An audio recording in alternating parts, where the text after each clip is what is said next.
Bom dia, gente.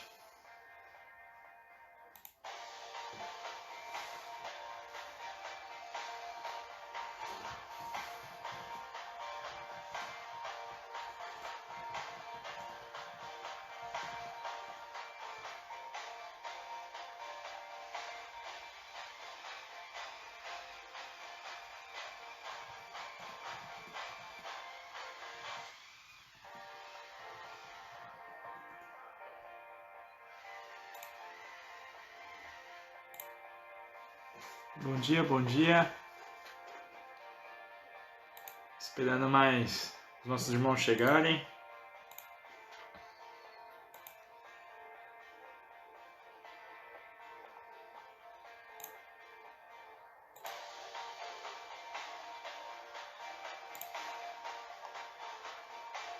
Ok.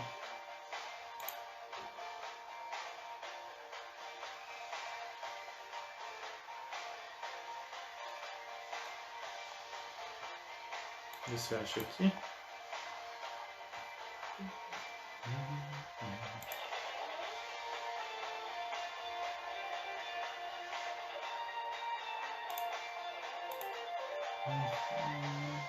Bom dia, pastor. Bom dia, ali.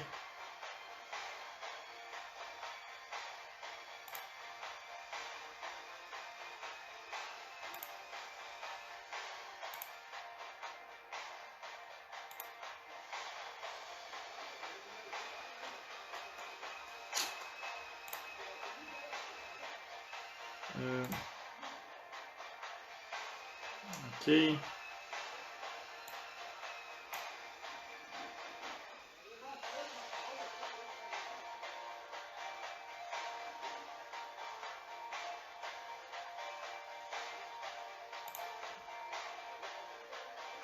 Bom dia, gente. Bom dia a todo mundo. Tá chegando agora. Vamos começar mais uma EBD.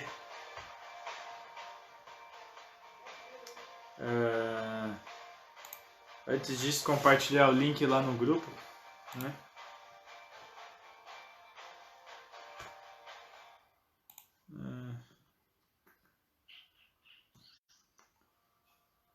Pronto.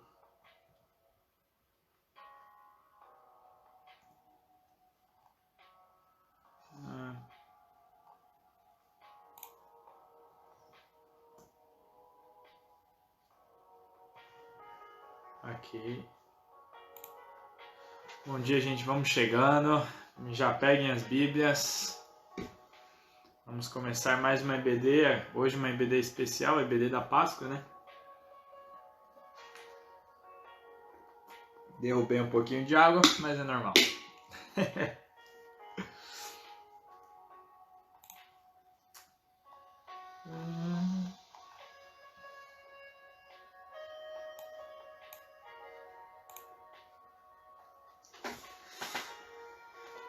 Sejam muito bem-vindos, gente. Muito bem-vindos a mais uma EBD. Mais uma vez aqui, reunidos para cultuar o Senhor. Vamos adorar a Deus agora, né? Com reflexão bíblica, um pouco de oração, reunindo espiritualmente, embora não fisicamente. Mateus, bom dia, Mateus. Saudades, né? Ah, não, contigo é bom giorno, né? Bom giorno. Bem-vindo, gente. Vamos começar mais uma EBD, então? Vamos começar com uma oração. Enquanto o pessoal ainda está chegando aí, vamos começar orando ao nosso Deus, agradecendo por esse dia. Então, deixa eu baixar um pouquinho a música. Oremos, gente. Vamos orar. Senhor Deus e amado Pai, muito obrigado por esta EBD que se inicia. Obrigado porque o Senhor está conosco. Obrigado pelo teu cuidado, Senhor. Obrigado por mais um dia. Obrigado porque a gente pode, com essa tecnologia, aprender mais do Senhor, renovar as nossas forças e a nossa esperança em meio a tempos de dúvidas e incertezas, Deus. Peço para que o Senhor possa estar acalmando o nosso coração, nos ajudando a nos concentrar, Senhor Jesus, para que a gente aprenda e sejamos renovados em energia, em força, em alegria espiritual também, Deus. Te agradeço em especial porque hoje nós lembramos e comemoramos a sua ressurreição, Pai, de quando o Senhor se fez servo, se fez carne, sofreu e morreu pelos nossos pecados. Te agradeço por isso, Deus. Obrigado porque o Senhor enviou o seu Filho para morrer pelos nossos pecados. Obrigado porque o Senhor enviou o seu Filho para nos purificar de toda injustiça. E hoje nós temos esperança nele, de que ele voltará, de que ele instaurará a justiça plena e de que um dia nós estaremos para sempre contigo, Deus. Obrigado por essa salvação, Pai. Em nome de Jesus Cristo. Amém. Amém, gente? Deixa eu ver aqui como é que tá. Tá, meu celular tá no silencioso, já lembrando. Gente, se vocês ouvirem algum sonzinho de construção, de martelo, é que tem os vizinhos aqui que estão trabalhando em construção, tá? Então, eu espero estar falando mais alto do que o som, mas estava um som muito grande que eles estavam cortando algumas coisas ali, serrando. Então, estava um som um pouquinho alto ali. Mas tá bom, gente? Peço para vocês abrirem a Bíblia. Se vocês já estão com a Bíblia aí, abram a Bíblia lá no livro de Marcos. Livro de Marcos, capítulo 16. O último capítulo de Marcos, tá bom?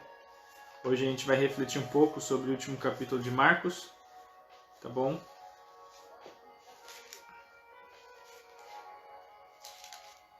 Marcos, capítulo 16. Deixa eu colocar aqui. Marcos 16, do 1 ao 20. Ok?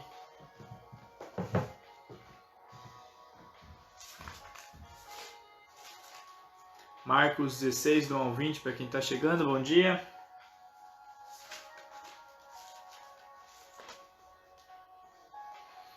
Capítulo aí não muito grande, né? Curtinho, 20 versículos. Um resumo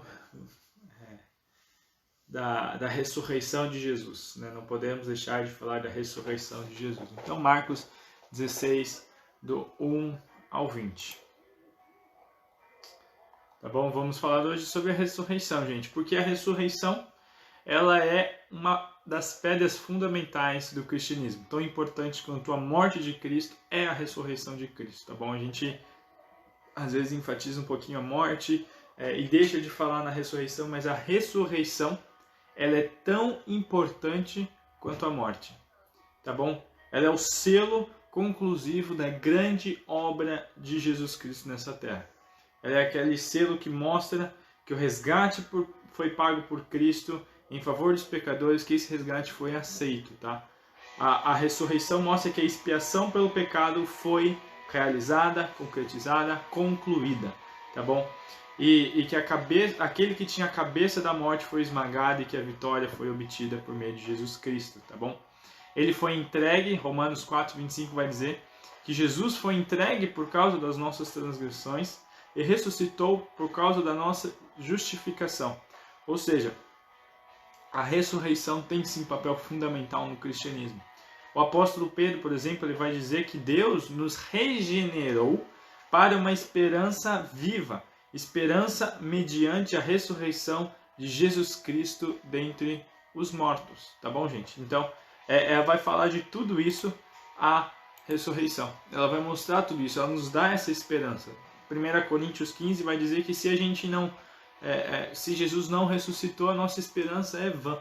Então, é importante sim a gente estar lembrando, a gente estar pensando um pouquinho nessa ressurreição de Jesus Cristo, tá ok?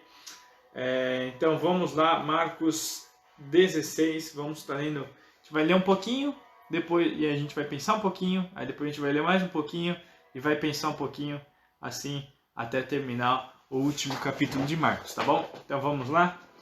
Espero que você já tenha aberto a Bíblia aí. Marcos 16, a gente vai estar lendo primeiramente do 1 ao 8, tá bom?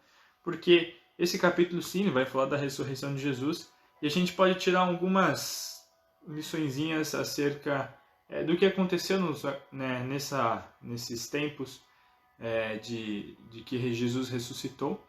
E a gente vai estar pensando um pouquinho, tirando umas lições de tudo, claro, principal, lembrando por último, né? Deixando por último o principal, sobre o que essa ressurreição significa para a gente, tá bom? Então a gente vai ler, vai pensar um pouquinho até chegar, né, em quando Jesus é assunto aos céus, e aí a gente encerra o assunto conversando sobre como a ressurreição é importante para nós, tá bom? Então, primeiramente, nós vamos ver aqui em Marcos 16, nós veremos sobre as mulheres indo ao túmulo, tá bom? E encontrando o túmulo vazio. Elas entendem então aquela primeira notícia de que Jesus ressuscitou, tá bom, gente? Então essa primeira notícia de que Jesus ressuscitou, ela aparece primeiro para as mulheres. Então vamos lá, Marcos 16, do 1 ao 8, primeiramente, tá bom? Depois a gente vai continuando. Diz assim: quando terminou o sábado, Maria Madalena, Salomé e Maria, mãe de Tiago, compraram especiarias aromáticas para ungir o corpo de Jesus. No primeiro dia da semana, bem cedo, ao nascer do sol, elas se dirigiram ao sepulcro, perguntando umas às outras: quem removerá para nós a pedra de entrada do sepulcro? Mas, quando foram verificar, viram que a pedra, que era muito grande, havia sido removida. Entrando no sepulcro, viram um jovem vestido de roupas brancas assentado à direita e ficaram amedrontadas. Não tenham medo, disse ele. Vocês estão procurando Jesus, o Nazareno, que foi crucificado. Ele ressuscitou. Não está aqui. Vejam o lugar onde o haviam posto. Vão e digam aos discípulos dele e a Pedro: ele está indo adiante de vocês para a Galiléia. Lá vocês o verão, como ele lhes disse. Tremendo e assustadas, as mulheres saíram e fugiram do sepulcro, e não disseram nada a ninguém, porque estavam amedrontadas, tá bom? Primeiramente, vamos ler essa parte, para a gente entender um pouquinho aqui o que tinha acontecido. Jesus havia morrido, capítulo anterior, ele havia sido crucificado e sepultado no túmulo de José. Tá bom? José era não o pai de Jesus, mas era um homem rico, tá bom? Que cedeu o seu túmulo ali para Jesus. Jesus foi então sepultado ali com uma pedra. A gente vê em Mateus, por exemplo, que haviam guardas que foram colocados pelos sacerdotes que estavam com medo, né, dos discípulos de Jesus. Então eles pediram para Pilatos colocar uns guardas lá, e tinham guardas na frente, tá? E a história de Mateus ela vai contar um pouquinho mais. Aqui Marcos ela é um pouquinho mais resumida, né, pelo propósito do livro de Marcos. Marcos tem como propósito apresentar para os seus leitores Jesus como servo, tá? E ele apresenta Jesus como servo, só que esse livro de Marcos ele foi escrito para leitores gentios, especialmente para os romanos, tá bom? Então ele tem como foco mostrar para os romanos, os gentios em geral, mas principalmente os romanos, né, que eram os leitores primários da carta, os primeiros a receberem o Evangelho de Marcos aqui, tá? Deles lerem, verem Jesus como servo, verem como Jesus, o serviço de Jesus, o ministério de serviço de Jesus atingiu seu ponto principal, concluiu-se, né, culminou triunfantemente. Então, ele apresenta de uma forma um pouco resumida aqui, tá bom? Então, o que ele vai fazer? Vai mostrar os primeiros acontecimentos agora. Essas mulheres, elas foram ungir o corpo de Jesus. Gente, isso não era uma tradição judaica, tá? Não era algo comum, assim, você ungir com especiarias um morto, tá? Não era algo comum dos judeus. O que elas estavam fazendo era realmente por amor a Jesus, elas estavam indo até o túmulo, honrar Jesus, prestar honras, prestar algumas homenagens para Jesus, tá bom? Não era um costume fazer isso, mas elas estavam fazendo por puro amor, por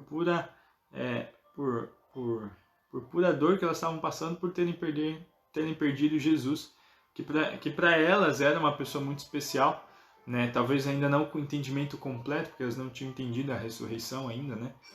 Mas elas amavam muito Jesus a ponto de se arriscarem talvez a própria vida, né? Porque elas sabiam que tinham guardas, né? Sem saber quem quer tirar a pedra lá do sepulcro, né? Que era uma pedra pesada. mas estavam se sacrificando e indo na loucura mesmo por amor a Jesus ali, porque elas queriam prestar essa homenagem a Jesus, tá bom?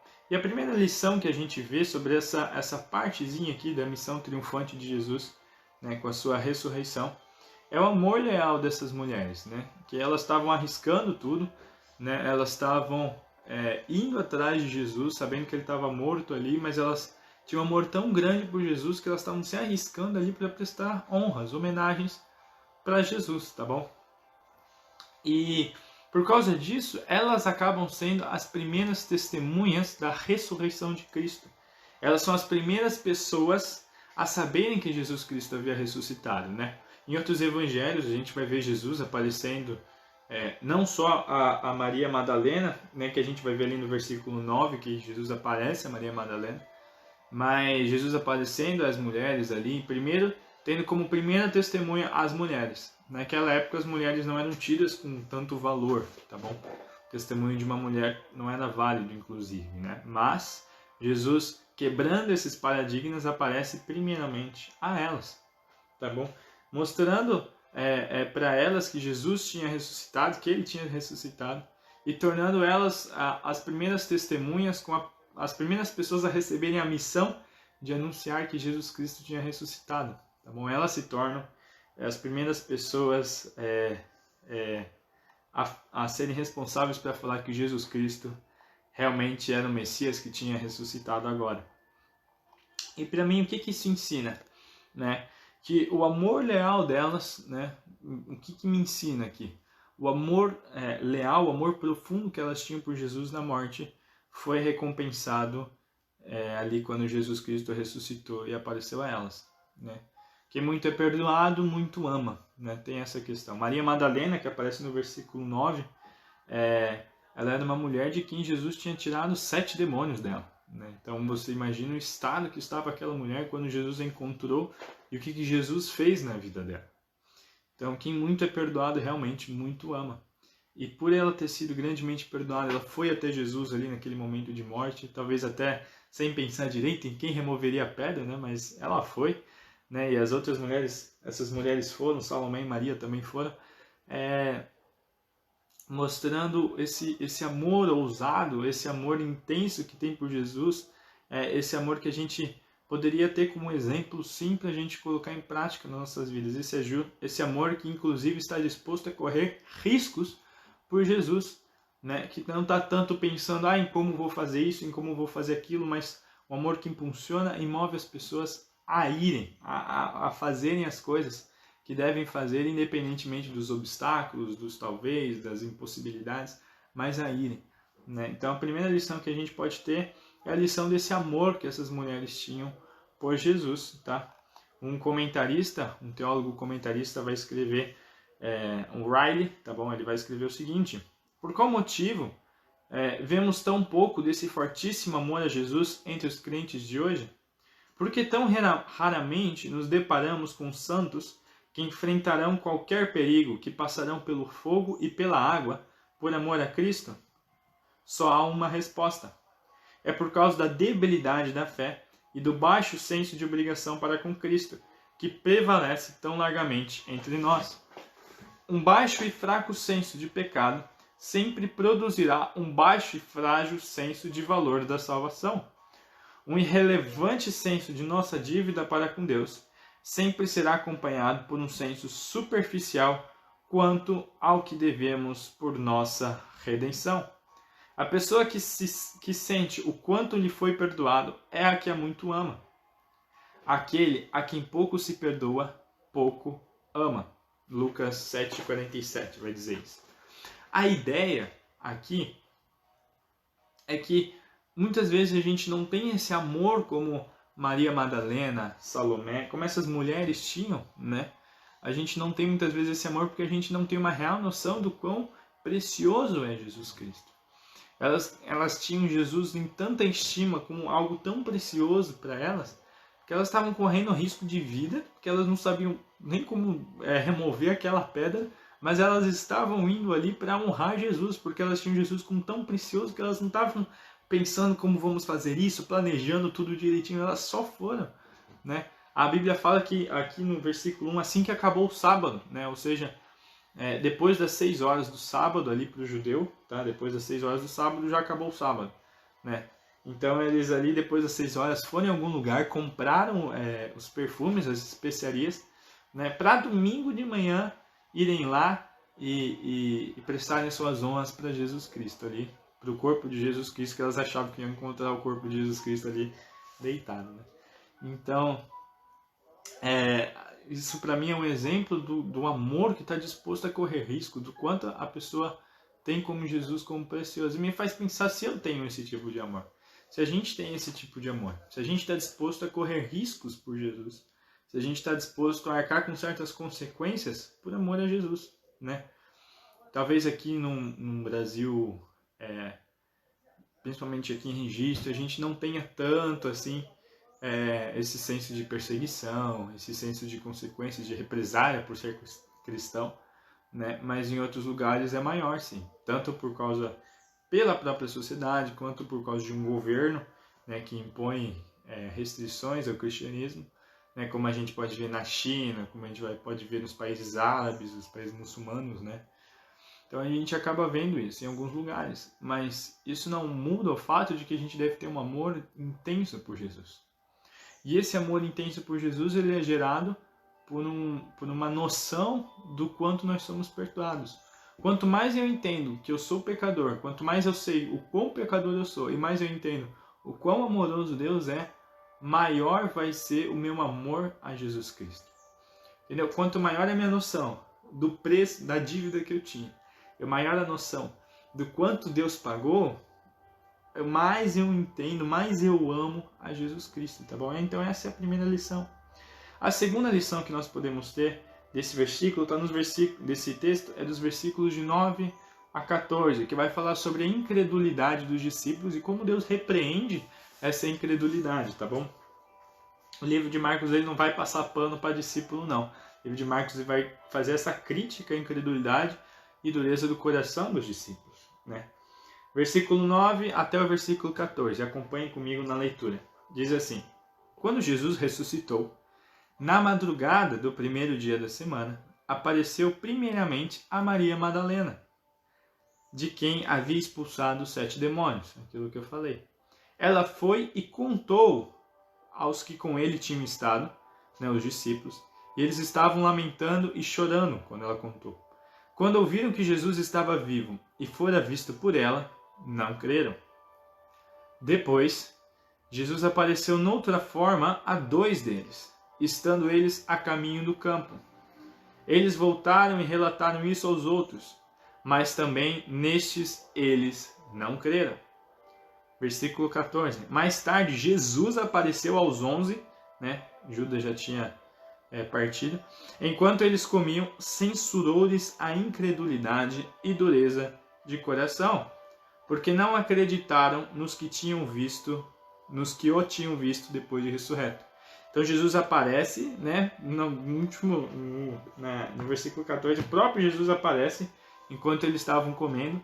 Né? Tem até os outros evangelhos vão contar como isso aconteceu. Ele aparece, eles ficam assustados, os discípulos, né?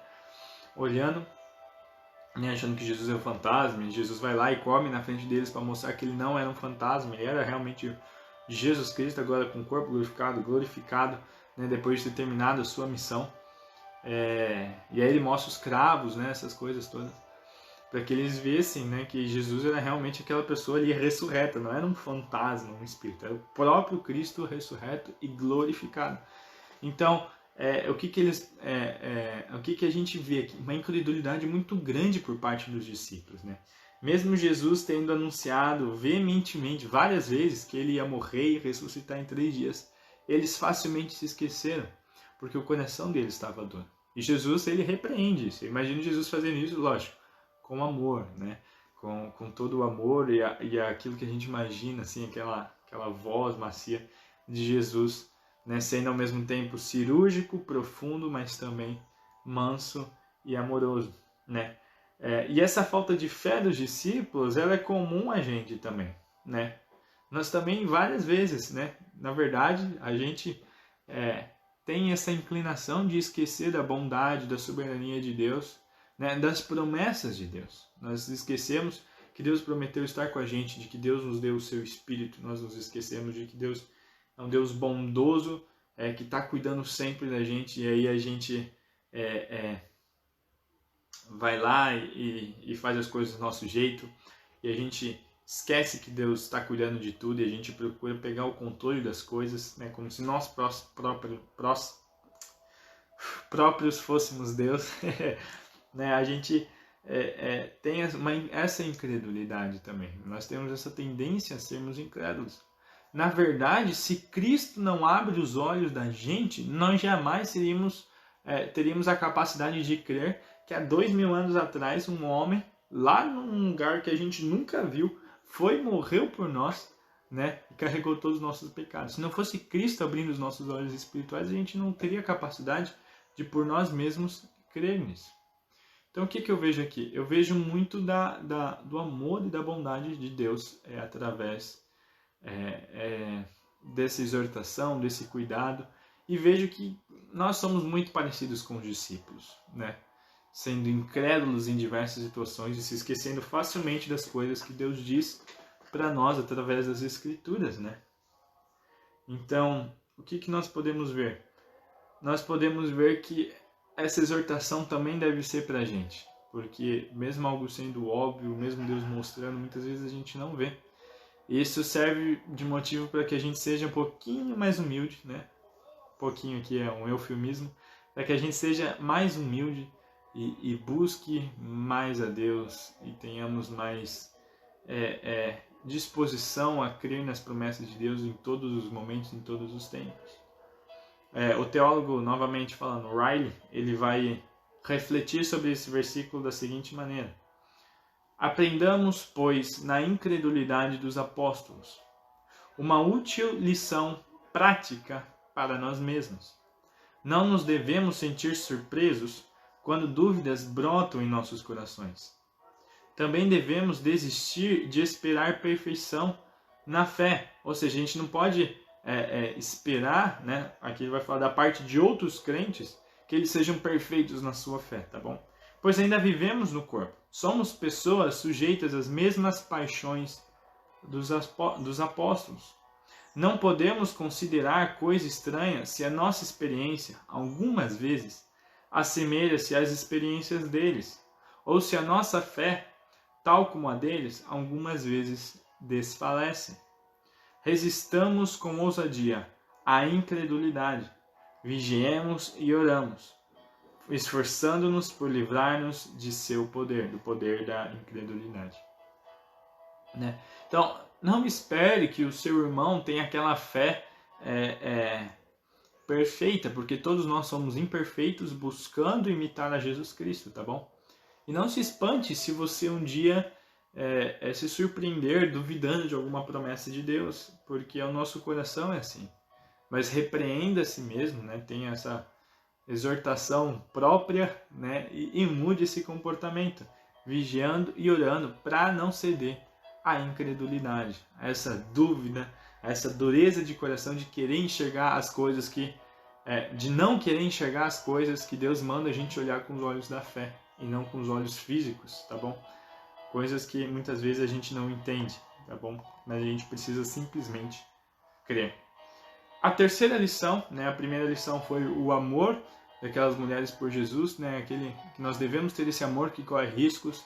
A segunda lição é sobre essa incredulidade que a gente deve refrear no nosso coração, que a gente deve vencer no nosso coração. E a terceira lição que eu vejo nesse capítulo da ressurreição de Jesus Cristo é a comissão dos servos, essa missão que nós temos de continuar, de dar continuidade ao ministério de pregação do Evangelho iniciado por Jesus Cristo, colocado aos 12 que passaram adiante para os seus discípulos. Versículos 15 a 18, olha só. Diz assim, versículos 15 a 18. E disse-lhes: vão pelo mundo e preguem o Evangelho a todas as pessoas. Quem crer e for batizado será salvo, mas quem não crer será condenado. Estes sinais acompanharão os que crerem. Em meu nome expulsarão demônios, falarão novas línguas, pegarão em serpentes, e se beberem algum veneno mortal, não lhes fará mal nenhum. Imporão as mãos sobre os doentes, e estes ficarão curados. Né? Esses sinais acompanhariam o ministério daqueles que pregam o Evangelho, né? Naquele momento ali de solidificação do Evangelho. Esse texto tem algumas coisas que eu preciso primeiro pontuar. Tá? Essa grande comissão, por um bom tempo, tá? Principalmente ali por volta de 300, 500, né? Por essa volta, ela foi entendida como período de apenas para os discípulos, para os 12. Era só para os 12 pregarem o Evangelho. Eu não preciso pregar o Evangelho, os 12 precisam. Né? Então era um pensamento durante o período medieval de que não precisava fazer missões, de que não precisava evangelizar, de que não precisava pregar o Evangelho. Tá bom? E por um tempo não teve atividade missionária durante o mundo por causa desse pensamento. Até que pessoas, né, principalmente a Reforma Protestante, quebrou essa ideia, né, e começaram sim a fazer missões, a pregar o Evangelho, a anunciar o Evangelho, tá bom? Entendendo que a grande comissão ela se aplicava primeiramente aos discípulos, mas também a nós, tá? Que essa grande comissão se aplicava também a nós, tá bom? A segunda coisa que eu preciso pontuar é sobre esses milagres, né, que ele vai falar, esses milagres que acompanhavam tal. Esses milagres, gente, eles que a gente vê também no livro de Atos, eles são milagres que eles são utilizados para comprovar, né, para provar a mensagem que eles tinham, para mostrar que a mensagem que eles tinham era de Deus. E isso, né, o próprio Jesus ele vai induzir aqui, né, esses sinais acompanharão, né, essas pessoas. A ideia, gente, é que os milagres aqui, eles não são, por exemplo, expressão da fé de quem é curado, tá? Esses sinais, eles autenticavam a fé que os primeiros crentes proclamavam. Então, eles mostravam, por exemplo, que aquela crença dos discípulos de que Jesus ressuscitou era verdadeira, de que aquela mensagem que eles pregavam era verdadeira. Assim como Jesus, foi no ministério de Jesus, os milagres autentificavam a fé. E esses milagres, eles eram necessários durante esse período de solidificação, tá bom? Os teólogos aqui, eles têm um consenso de que esses milagres, eles não são a lei de todos os crentes até os dias de hoje, né? Tem que ter milagre. Não. A ideia é que esses milagres, eles seriam necessários durante o período de solidificação do Evangelho. Durante aquele período de Atos, em que a igreja está surgindo, a igreja está nascendo, né? A expansão do Evangelho está saindo do mundo judaico e indo para o mundo gentil, né? Chegando até os confins da terra. Então aí ainda era necessário aqueles milagres, tá bom? Então era só por esses períodos que esses milagres eram necessários, esses milagres e aconteciam com frequência. Até porque também um milagre que acontece todo dia vira algo comum, não vira um milagre, né? Isso é verdade. Mas, por exemplo, o Riley aqui vai dizer que a época dos milagres, sem dúvida, há muito que passou. O seu propósito não era continuar após o estabelecimento inicial da igreja, né? Somente quando as plantas são recém-plantadas é que precisam ser regadas e cuidadas diariamente. A totalidade da analogia do relacionamento de Deus com sua igreja proíbe-nos esperar que milagres prossigam para sempre. Então, foi durante esse período de estabelecimento inicial da igreja que esses milagres aconteciam, né? E aconteciam de muitas maneiras. Por isso que hoje a gente não vê tantos milagres. Hoje a gente não tem muita notícia assim, de uma pessoa, por exemplo, como Paulo, né, que só de tocar nas vestes era curada, né? Só de passar na sombra era curada. A gente não vê mais isso. Porque aquilo era essencial desse período, né, desse estabelecimento da era da igreja, dessa nova era da igreja, entendeu? Então esses milagres sim foram necessários, mas hoje em dia não são mais necessários, eles descontinuaram. Tá? Os milagres, não os dons. Os dons é outra história. Tá? Batismo. Aqui ele vai falar, né? Quem crer e for batizado será salvo. Então tem muitas pessoas que dizem que, você precisa ser batizado para você ser salvo. Se você não é batizado, você não é salvo. Se você não é batizado, você ainda está condenado. Você precisa do batismo para ser salvo. Mas esse texto aqui, ele tem uma explicação em si mesmo e tem uma explicação, vamos dizer assim, linguística, né? Primeira explicação linguística.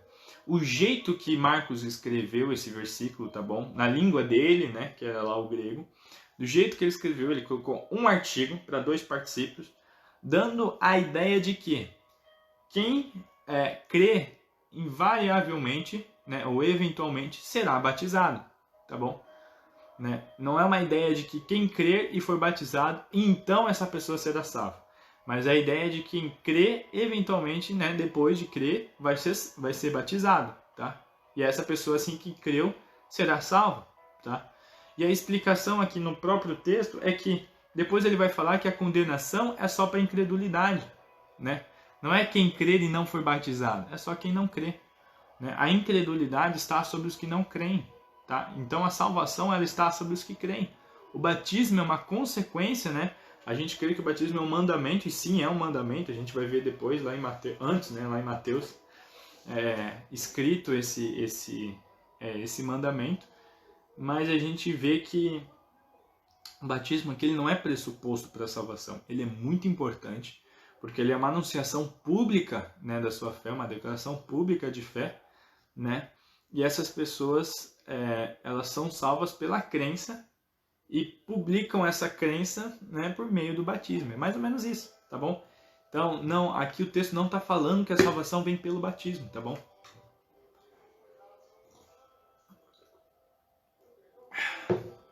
Tá bom, gente? Não entendam assim.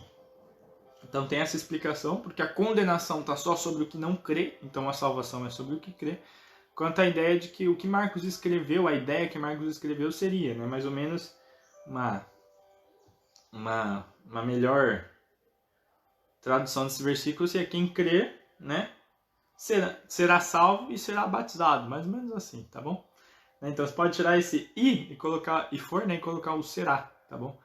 Né, porque a pessoa será invariavelmente batizada. Por causa disso, né, um artigo, dois particípios, mas isso daí é outra história, tá bom? Não é aula de português aqui, nem de língua estrangeira. Mas é só para os irmãos entenderem, tá bom? Então a gente precisa entender isso daqui também.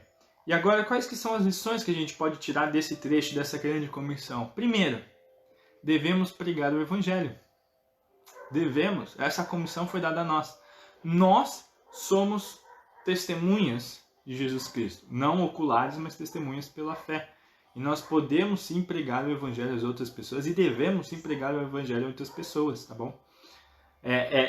Jesus passou essa missão para os discípulos, pregaram o Evangelho para outras pessoas, passaram para os seus discípulos, que pregaram o Evangelho e passaram para os seus outros discípulos, e assim sucessivamente, até chegar no Vale do Ribeira, até chegar em Registro e região aqui, até chegar a você.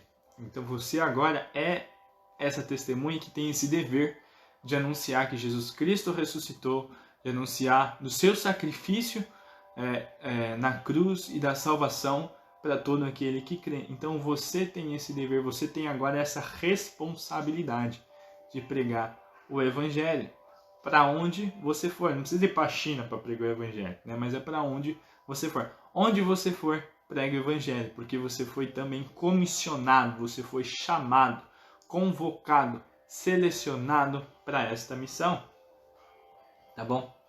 Nós podemos também entender que se você crê em Cristo Jesus, né, você precisa sim ser batizado, tá bom? Porque é um mandamento de Deus, uma confissão de fé pública da sua salvação. Naquela época, a pessoa, assim que ela cria, ela era batizada, tá bom? Não tinha classe de batismo naquela época, né? Ou mais um exemplo disso é o eunuco. Ele recebeu o Evangelho junto ali com Filipe, né, na estrada, e passaram na frente de um laguinho ali, né? Eles olharam assim e falaram: opa, tem água aqui, o que me impede de ser batizado? Aí Filipe falou: nada, vamos lá. Foi lá e foram batizados. E ele foi batizado, né? Então o batismo naquela época era, né, imediatamente após a conversão, muitas vezes, né? O que aconteceu foi que depois que o Império Romano se declarou cristão, né?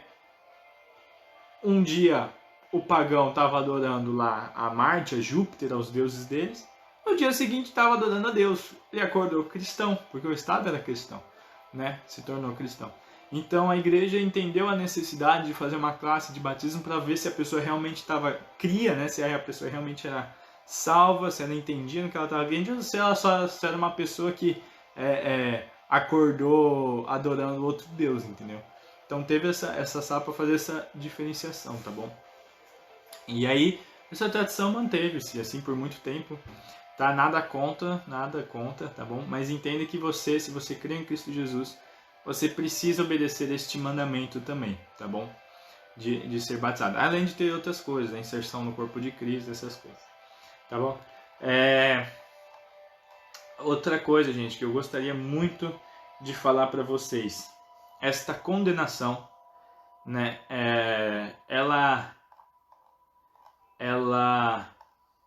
Essa condenação, ela está sobre a incredulidade, aqueles que não creem em Jesus Cristo. Ela sim é real, está à espera daquele que não crê, né? Deus aqui ainda está falando que existe um inferno, sim, e este inferno está no fim de um caminho sem Cristo, tá bom? Então, se você, né, na onde você está, não se arrependeu dos seus pecados ainda, não creu em Cristo como seu único e suficiente Salvador, lembre-se que a incredulidade, né, essa falta de crer que Jesus Cristo é o seu Salvador, né, de que Ele morreu pelos pecados, essa incredulidade pode ser o seu fim. Então lembre-se desse caminho. O fim de uma vida sem Cristo é o inferno. E Jesus Cristo está falando aqui, ó, quem não crer será condenado. A condenação está sobre aquele que não crê.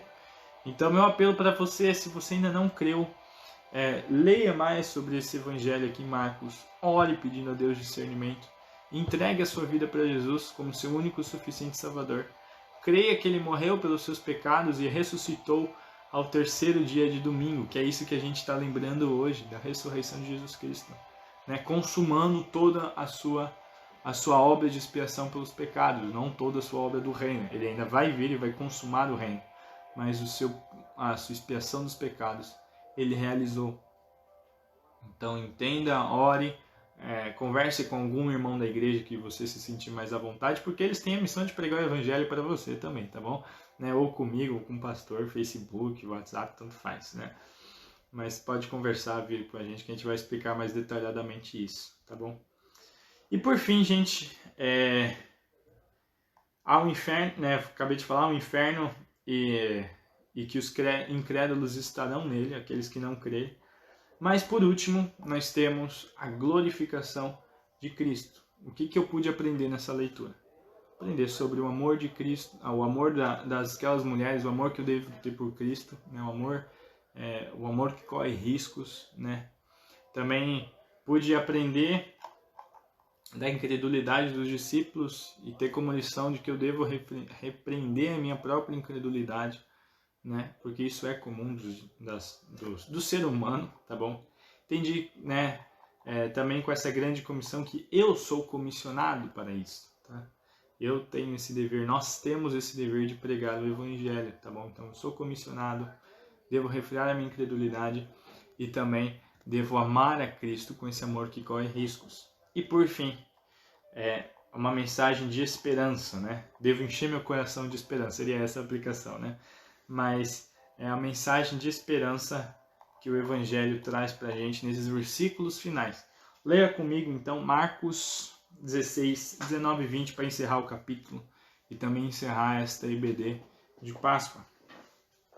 Marcos 16, 19 a 20 diz o seguinte: depois de lhe ter falado, o Senhor Jesus foi levado aos céus e assentou-se à direita de Deus. Então, os discípulos saíram e pregaram por toda a parte, e o Senhor cooperava com eles, confirmando-lhes a palavra com os sinais que o acompanhavam. O que a gente pode ver aqui? Primeiramente, olha só o que a gente vê. Somente aqui e em Lucas, tá bom? Vai aparecer essa ideia na ascensão, né? O Senhor Jesus, Senhor Jesus. Se quiser pode sublinhar na sua Bíblia, Senhor Jesus, né? Jesus sempre foi Senhor, tá bom? Ele não era, ele não deixou de ser Senhor, ele sempre foi Senhor. Só que os discípulos agora o reconheciam como Senhor, E agora, né, Jesus Cristo também consumou a sua obra, né? Então os discípulos agora olhavam ele como o Senhor Jesus Cristo mesmo, o Senhor, né? Que naquela época chamar alguém de Senhor, não como a gente chama hoje, né? Uma pessoa mais velha, de Senhor, Senhora, uma pessoa casada, mas Senhor naquela época tinha esse aspecto de divindade, de soberano mesmo. Então os discípulos ali eles estavam reconhecendo a soberania de Deus, o cuidado de Deus. Então o que acontece? Essa mensagem nos dá esperança. Na Páscoa a gente lembra dessa esperança de que Jesus ressuscitou, está em posição de autoridade, tá bom? À direita de Deus, de honra e autoridade, em igualdade com Deus, né? A direita, né? Sempre também a direita, em igualdade, porque Jesus é Deus, tá bom? E isso nos dá esperança, a gente lembra dessa esperança. A gente lembra que a nossa fé não é uma fé morta. A gente não crê em alguém que morreu, nos ensinamentos de alguém que foi, deixou os ensinamentos e morreu. Allan Kardec, Buda, todas essas pessoas morreram, né? Mas Jesus Cristo é aquele que ressuscitou e permanece vivo à direita de Deus. Ele é a nossa esperança viva. Ele é aquele que incendeia os nossos corações em meio de um mundo de maldade e de caos. E nos dá uma esperança pela qual a gente pode se agarrar e viver. A esperança nos move a viver. Uma pessoa sem esperança é uma pessoa fadada ao desespero, à tristeza. Mas quando a gente lembra dessa esperança de que Jesus Cristo, que morreu pelos nossos pecados, está à direita de Deus, e que nós um dia estaremos com Ele, né? Então todas as suas promessas são verdadeiras, então nós um dia teremos uma eternidade com Ele, que todos os nossos pecados no passado foram perdoados e que Ele está cuidando da gente, as nossas esperanças são fortalecidas. Então nós podemos olhar para esse texto, olhar para esse fato de que Jesus é o Senhor e ter as nossas esperanças renovadas, né? Nós podemos olhar para Romanos 8,34, que fala o seguinte: quem nos condenará? Foi Cristo Jesus que morreu e mais, que ressuscitou, está à direita de Deus e também intercede por nós. Então nós podemos olhar para esse Cristo Todo-Poderoso à direita de Deus que está intercedendo por nós e que está cuidando de nós. Versículo 20 vai dizer ali, vai resumir um pouquinho o começo de Atos, né? Então eles saíram, né, e pregaram por toda parte. Já está contando um pouquinho do que é o livro de Atos, isso daqui. E o Senhor cooperava com eles, confirmando-lhes a palavra com os sinais que acompanhavam. O Senhor estava junto com eles, mesmo no céu, Jesus estava cooperando com eles, agora chamado de Senhor novamente. Cooperava com eles, ou seja, lhes capacitava, lhes fortalecia para pregarem o Evangelho. E os sinais, aqueles milagres estavam com eles, né? Pelo Espírito Santo, Jesus Cristo capacitava e fortalecia os crentes a estarem vivendo o Evangelho, a estarem pregando o Evangelho, a estarem anunciando esse Evangelho. Isso é uma esperança para a gente. Jesus Cristo, Ele está cuidando da gente. Ele está orando, intercedendo junto ao Pai, Ele está junto ao Pai, mas Ele está cuidando de nós. Ele está cuidando de você, Ele está cuidando de mim nessa quarentena. Ele está cuidando de todos nós. Ele não deixa de cuidar, Ele não dorme, Ele não desmaia, Ele não se cansa, né? Mas Ele está sempre cuidando de nós. O nosso Deus não dorme. O nosso Deus sempre cuida de nós. Isso nos dá esperança nesse momento, né? Nos consola nesse momento. Mas a gente tem que lembrar da esperança futura. Porque se Jesus Cristo ressuscitou, isso significa que um dia nós ressuscitaremos com Ele também. Se Jesus Cristo ressuscitou, isso significa que um dia nós estaremos com Ele.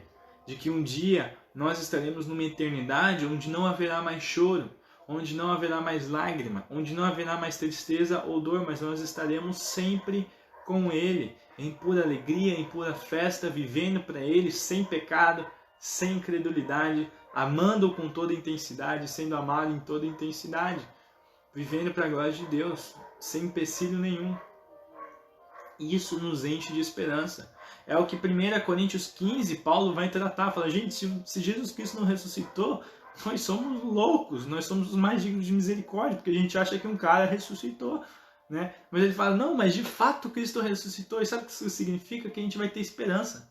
Porque o nosso corpo hoje, que é corrupto, que está sendo destruído com o tempo, ele vai se revestir de algo que não é corruptível. Desculpa, Maiara, para traduzir isso, né? Mas ele vai se revestir de incorruptibilidade, né?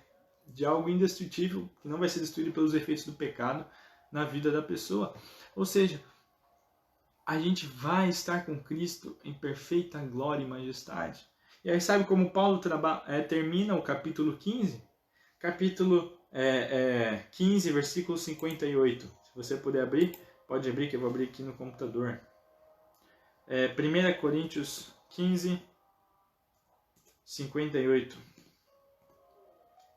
1 Coríntios 15, vou ler até o versículo 55, que acho que é Paulo, já em êxtase pela mensagem que ele estava dizendo da ressurreição de Jesus Cristo. Ele encerra esse assunto da ressurreição de Jesus Cristo, né, falando o seguinte, versículo, a partir do 54, ele diz o seguinte: quando, porém, o que é corruptível se revestir de incorruptibilidade, e o que é mortal de imortalidade, então se cumprirá a palavra que está escrita: a morte foi destruída pela vitória.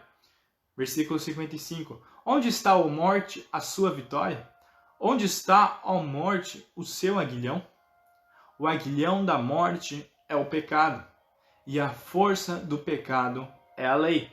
Mas graças a Deus, que nos dá a vitória por meio de Jesus Cristo, e a ressurreição é o decreto desta vitória. Portanto, meus amados irmãos, mantenham-se firmes, e que nada os abale.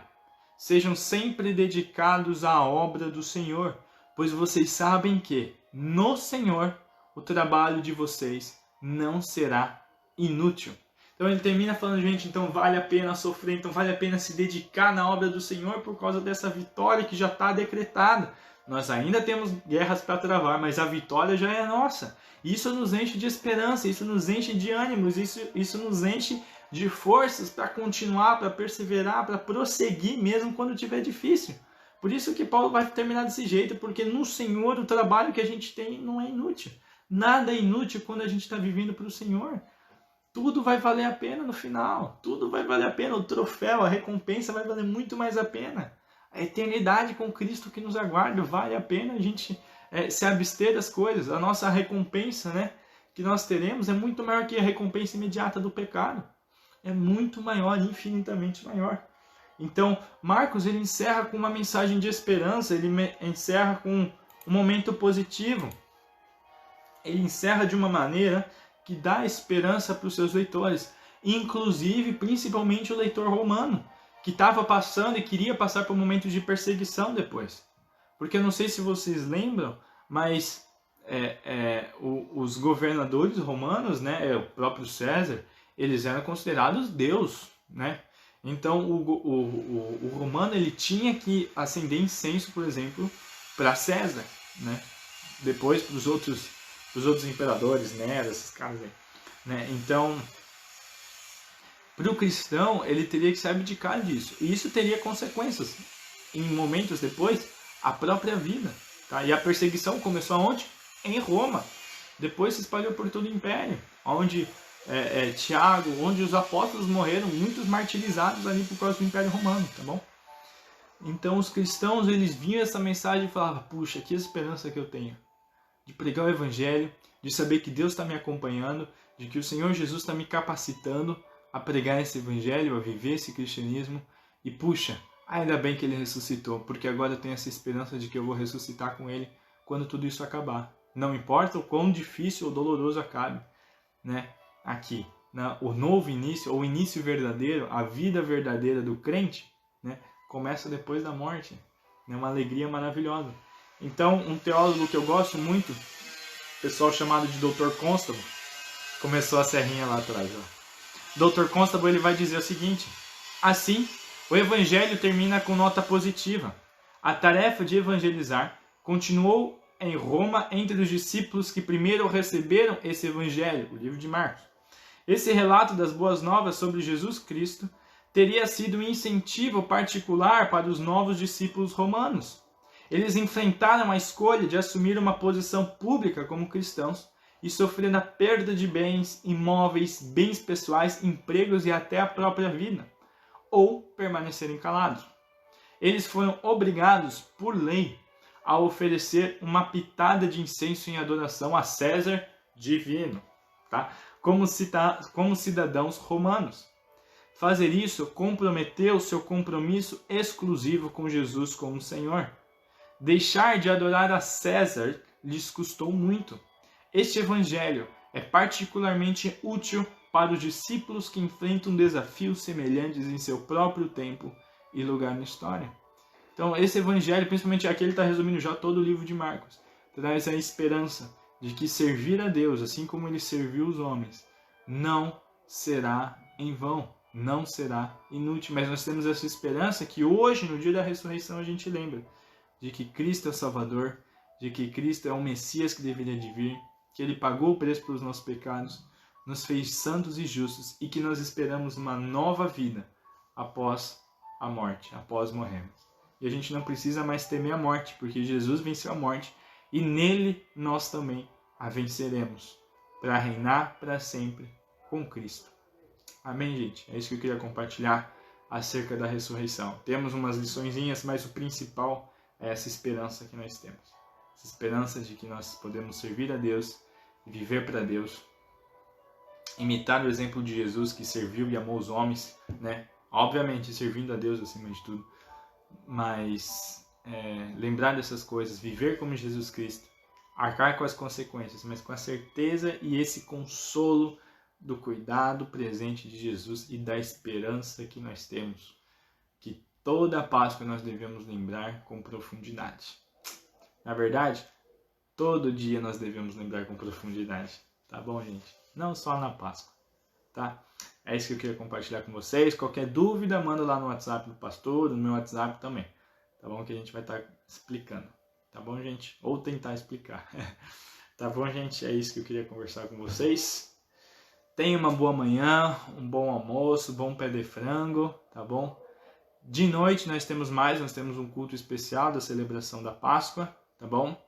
Então, às 19 horas, aqui no Facebook, também lá no YouTube, nós teremos o culto de adoração a Deus. Eu acho que só aqui no Facebook, depois vai ser postado no YouTube, se eu não me engano. Mas aqui no Facebook, tá bom? Às 7 horas a gente vai ter o culto de adoração ao nosso Deus, tá bom, gente? Então, Deus abençoe muito vocês, tá bom? Tenham um excelente dia, uma boa Páscoa para todo mundo que tá aí, tá bom?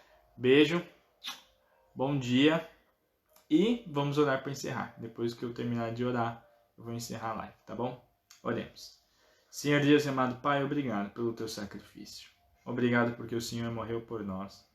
Obrigado porque nós temos a esperança eterna da ressurreição com Cristo e de que um dia nós estaremos contigo, Pai. Obrigado porque toda essa esperança que nós temos na ressurreição, nós temos no teu sacrifício, ele é fortalecido sempre que a gente lê a tua palavra. Obrigado porque a gente tem tudo isso que nos motiva a perseverar e anunciar o teu evangelho, Pai. Nos ajude, Senhor, a pregarmos o teu evangelho onde estivermos e anunciar a tua salvação, Pai.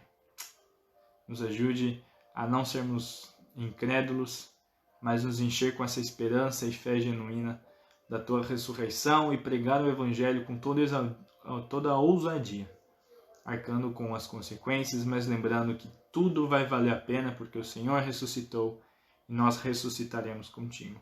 Em nome de Jesus Cristo. Amém. Deus abençoe, gente.